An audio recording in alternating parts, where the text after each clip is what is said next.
things while you guys are passing stuff out. I do have a sign-up sheet. I'll talk about it a little bit, but all of these courses are mandatory. And as you'll see, I have this like nerdy recorder where I record them. And if you miss a session, you have to make it up within the week, unless you're out for a week. So that said, I have a sign-up sheet here. Sign your name on it. If I spelled your name wrong, please correct it. Kelly, I think I have your name wrong on here. And if you're not on here, blame Dave and Colleen because they didn't give me your name. Add it at the bottom, and I actually need your t-shirt size. So if everybody can sign in.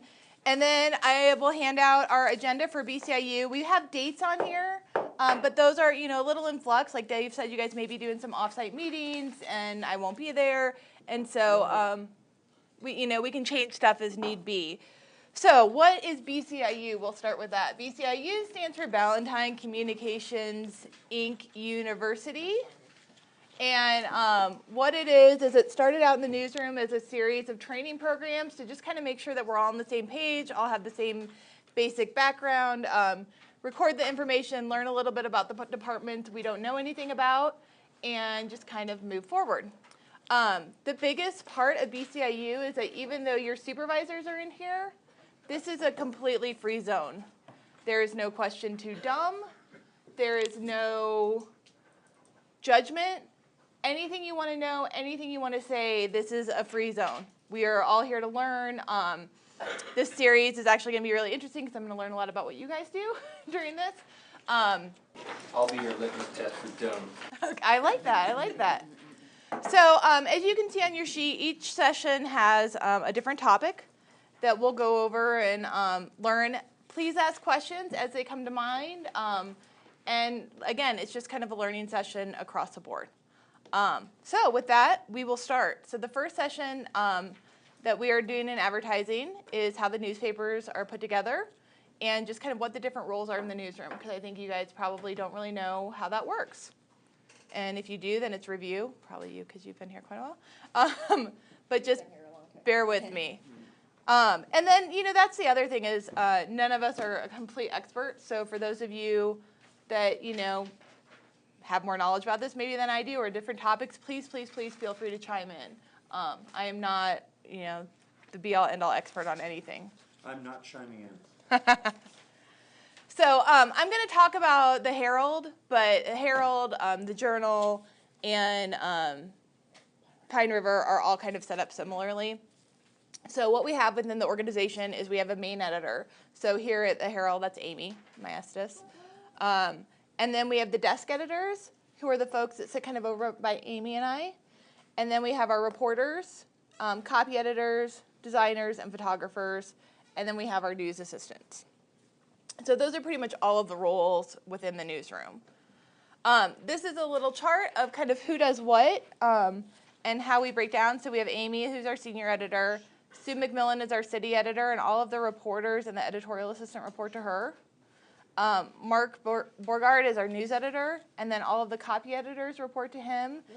So the interesting thing within the news desk is that these are our copy editors, but I don't think you guys can see it up there, but so David Buck, he's our digital editor, but then he also does Southwest Life, and maybe I'll drill in on this because it doesn't say all this. His Southwest Life, his real estate, he does travel. Patrick Armijo is a copy editor, but he also is our business editor. Katie Cahill is a copy editor, but she also does arts and entertainment. Michael Heisiger does our wire editing, but he also does the real estate section. And then, so that's pretty much that for it. We have our photo editor, and we have a photographer / videographer. Sports editor, who's John Livingston, and he has 2 reporters. I'm out here on an island of my own. David Hollub is our DGO editor, and then Anya reports to him. Brandon is our Adventure Pro editor, and then Melly Mazer actually reports to Amy, whereas Trent over in Pine River, or over in the Journal, is his own kind of boss and reports to Doug. Yeah. When does Amy leave? Amy leaves August 10th, I believe. And then is she gone, or is this a It's a sabbatical until May. Does everybody know what Amy's doing? Who takes her place? Amy was honored with go ahead. Amy got, it's called a Knight Wallace Fellowship. It is it's the 3rd most prestigious fellowship for journalists. It's a huge deal. It's an 8-month program in Michigan where she's going to go and basically study how to save community newspapers. And everybody makes a different proposal, and that was hers. And she is probably from the smallest organization going. And so Doug has allowed her to do a sabbatical for that 8 or 9 months, and so she'll be gone. And as far as who takes over what, that is still, Amy is coming up with the plan. Okay, But we will communicate that. she's here till August. Yeah, Okay. yeah. So it's a huge deal that she got that. It's amazing. So editor's roles, editor in this case being Amy, the top editor. So she sees the overall editorial direction of the products, ensures that we have fair coverage of all of the news that we're doing, supports all of our editors, ensures legal compliance, so she's in communication with our lawyer a lot, does budgeting, both financial and content, is responsible for training, different innovation, really responsible for tracking different industry trends. As you guys know, our industry changes every day now, and the overall management staff. The city editor, who's Sue McMillan, if you guys don't know her, she's got kind of short blondish hair. So she oversees our reporters, and she edits their stories. She assigns stories and works with them to generate different story ideas. She works on the editorial calendar, so what we know that's coming up, what stories we want to do moving forward. There's a lot of news we can't plan for, but what we can plan for, we really, really try to, because it makes it easier to deal with the stuff that we can't. And then the city editor is really responsible for mentoring our younger journalists, which we have quite a few of out there, and really developing their skill sets. I also like to call that position the cheerleader. So, our photo editor, Jerry, he oversees our video and our photo team and takes photos and videos and edits photos and videos. The sports editor oversees the sports staff, that's John Livingston, and defines kind of what our sports coverage is going to be on both a local and a national level. So what gets in the paper, and if you guys don't know, often we have trouble with, we have relatively early deadlines, so we don't get a lot of kind of the late ball games in. Does everybody know why we have relatively early deadlines? Because we have an off-site press. So the deadlines for news come really quickly, and you have to quick get it to it, so the whole parade happens. So the news editor, who's Mark Borgard, who you guys probably don't see too often, he comes in around between noon and 2, depending on the day. So a little bit different than you guys. So he oversees the different section editors, so that's like Southwest Life, the business section, travel, all of those I was talking about a little bit earlier, the copy editors and the night and weekend editors. And what they really do is ensure that our copy conforms to Herald and Associated Press guidelines and styles. So I don't know how much you guys know about that, but newspapers have very, very stringent style guides for how we write things. Everything from, you spell out the numbers 1 through 10, and you write the numbers over 10, to where commas go, the Oxford comma is gone, to whether you capitalize internet or not, that just changed, you no longer capitalize it. So all of these really kind of detailed minutia things, Mark is responsible for making sure that our newspaper is consistent in both the Associated Press and our local styles. And it's a big, cumbersome thing. I did it at my previous paper, and it's hard. And then at the end of the night, Mark is responsible for making sure that all of our pages get sent to Farmington, that everything gets on the news or on the news websites, and that basically everything looks as clean and perfect as it can be. And if you guys don't know, we basically put out a book every day, if you count the words in the paper. And so obviously there's a ton of room for error, and so it's a rough job.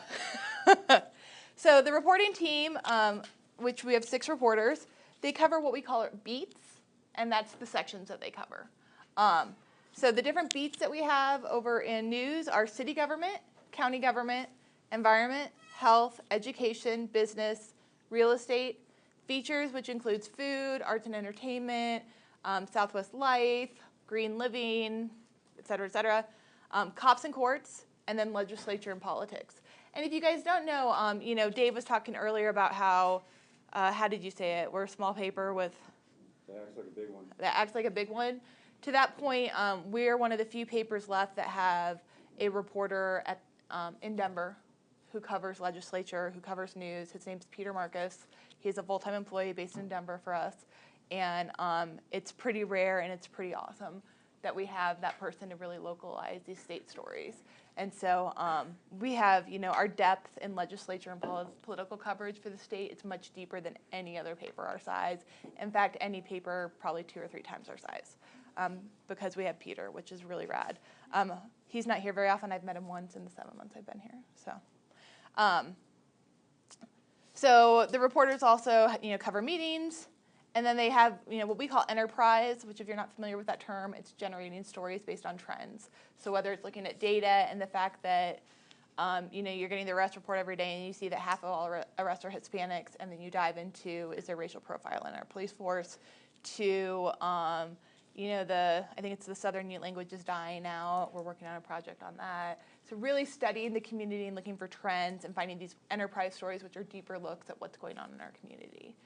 And that's really, journalists love covering the day-to-day stuff, but those enterprise pieces that can help change what's going on in your community or really help us be the historian of record are really the passion for our reporting staff.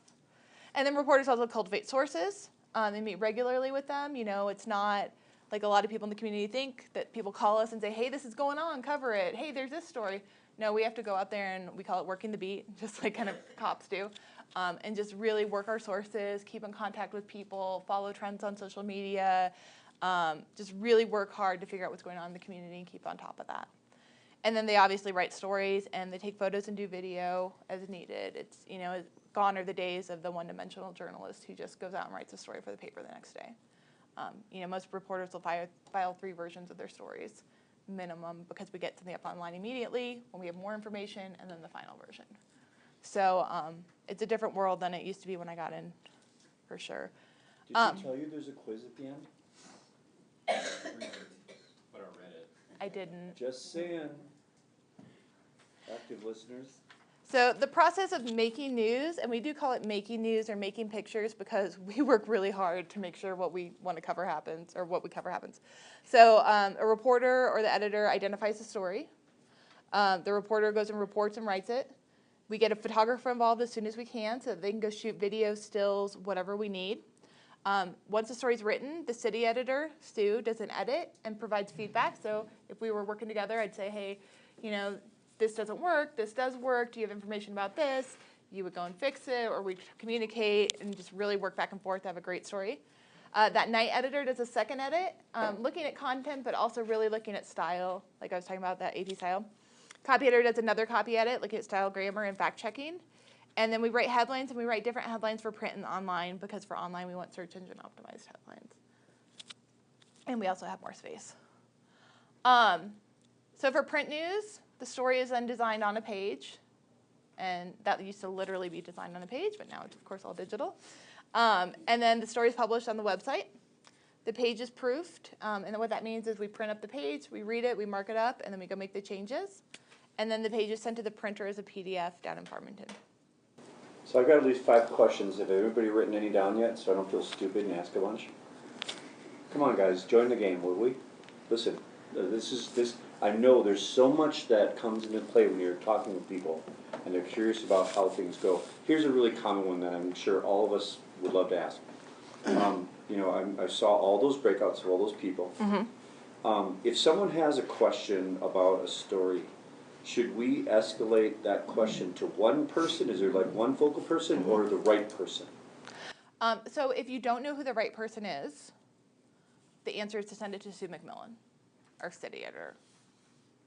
If you do know who the right person is, which I'll send out that sheet that has, who does real estate, it's a real estate question, then you will know who that needs to go to. But if you don't know who it is, Sue McMillan, because she will get the right answer. That said, you can also always send them to me.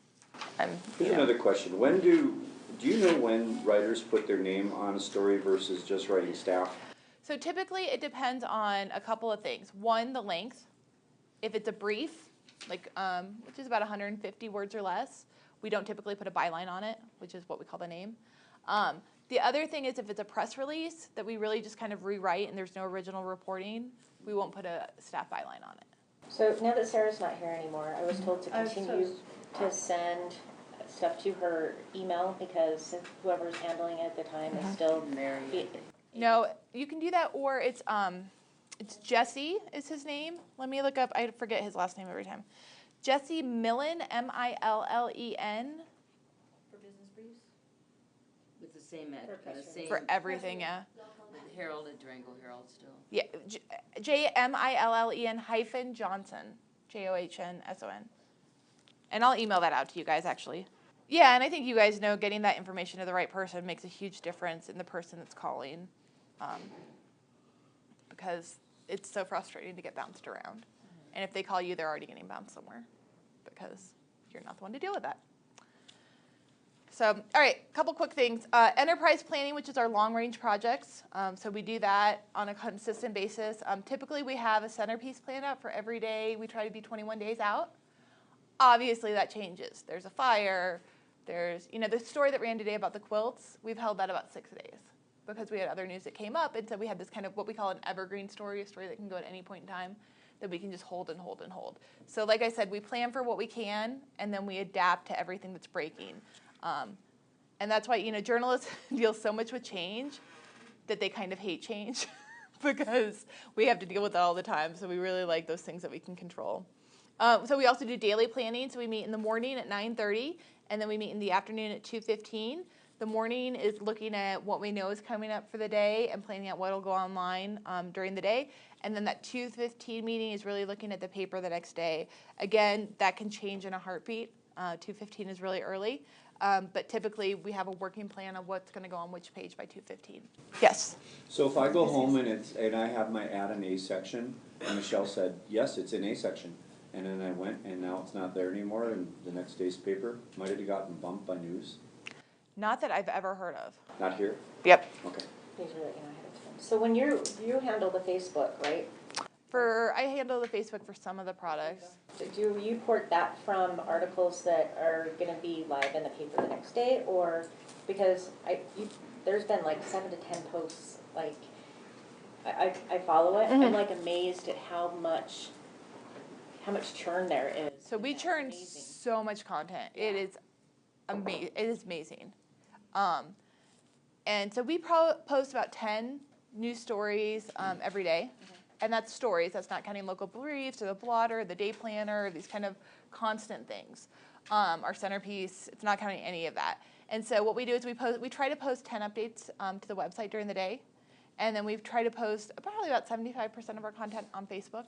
So that'd be about right. Yeah. And so, the amount of content we produce, again, we're punching above our weight for a paper our size. We really do an amazing job. And then some content that we have is online only. So like yesterday we had a story about how Nevada beat Colorado for destination day trips or something like that. That's an online only piece. We don't put that in the paper. And so we do have quite a bit of content that's online only. Photo galleries, videos, of course, are the obvious ones. But things like if we have an arrest, we'll have the arrest report attached as a PDF. There are certain stories that we only put online. So yeah, it's a lot of content. A lot of content. And things like, we'll do a weather update. That may have 15 versions. Mm-hmm. When we first learned that Coos was that Blue Angel was killed, that day we had 13 updates on that story. Just working it, updating it as soon as we can. So the news team does a lot. The other thing we do, for planning news is breaking news that we can't plan. We cover it as we can. And we screw up sometimes. There was a huge fire on Friday. We should have done Facebook Live video. We didn't. There's always learning experiences. That's the really shitty thing about being a journalist, and probably about what you guys do too, is that it can always be better. I mean, the thing that I am most proud of that I accomplished, I look at now and I just think, oh, why didn't I do that? Why didn't I do that? That's a bummer with doing a daily product, is that it can always be better. But that's okay. The daily planning, is that something that you know is going to happen the day before, and you plan it, oh, this is something that's going to happen, and you cover it? Yep. So what would happen? So Kelly, let's say you're our city reporter. So we have what we call budgets, and they're content budgets, and every reporter has their own, and then we have a group one. And so you'd say, county meeting at 6:30. The agenda is going to cover water rights, Navajo Lake, etc. So we know that's coming, and we know it'll be filed about 8 o'clock. And then let's say you're covering,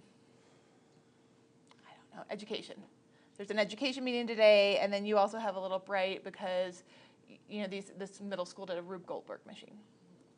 And so we have all of that stuff on there that we know is happening. And then as things break, Sue is I responsible. didn't get what breaking news is, Uh, but I just like was wondering, like, is it just things that are planned the day before? Sounds like it is. On the budget? Yeah, it's things that we know are coming, or things that are evergreeny. So we call them brights often. And then, weird stuff pops up. Like yesterday, it popped up that, what's her name? She played Elaine on Seinfeld. Julia Louis-Dreyfus. Yeah. Her character on Veep would be the best candidate for Colorado if it was real. And so that's what we call kind of a bright. And it's just something that kind of pops up that we just churn really fast. It's short, and it's just kind of fun. So I don't know if I really answered your question there, but. So, a couple questions for you guys. What's a beat? Education, real estate, topics, reporters. Yeah. Good job, guys. What does our senior editor do? Oversees all the other editors with the subcategories of reporting. She's the queen of the world. That is a better answer. She starts a coffee in the morning? Queen of the world. Queen of the world. And then who should you talk to when you have a question about content?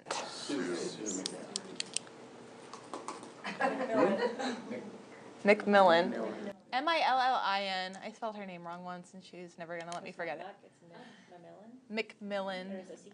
Yeah. Sorry, I have a lisp, so sorry as we go through these. So, we'll do questions here, but next week we're going to look at how our readers consume news, particularly online, and who our core audiences are for our news products. We're going to delve into other products later, but for now we're starting with news products. Questions, comments? Sarah? If someone has a letter to the editor, who has to send that? That goes to Bill Roberts. He was actually not on that list because he reports to Doug directly. We have two editorial folks. We're filling one position now, and then we have Bill Roberts. But Bill is our editorial page editor. So he meets with the members of the community, Doug and Richard. And if you read the editorial page, this is an interesting thing, actually. So newspapers have editorial pages which comment on things going on in the community, nation, world. It says, hey, we support Trump, or we support Clinton, or we support 9R cutting their funding, whatever it is. And people get really confused about the fact that why is news endorsing Bernie? Why is news saying that they want this? They are two totally separate things, which is why, here Bill reports to Doug, because it is not related to the news. The opinion page is totally separate. People will never understand this, no matter how much you explain it to them, but I do try to do it on a one-on-one basis. And it's not the editorial team endorsing anything. It is the opinion section endorsing something. So what's the opinion of Bill, Doug, and There's some community members in there, and Richard. Richard? That's a Yeah, they're the core. Richard, Bill, and Doug are the core. And then there's another editorial page writer, but it was Megan, and she left, and we're replacing that position, and we haven't hired yet. These people don't really want to get rid of the arc of history, just the editorial team? The arc of history we love in news because every time we post something about it, we get tons of traffic, and people read it. We love it. So.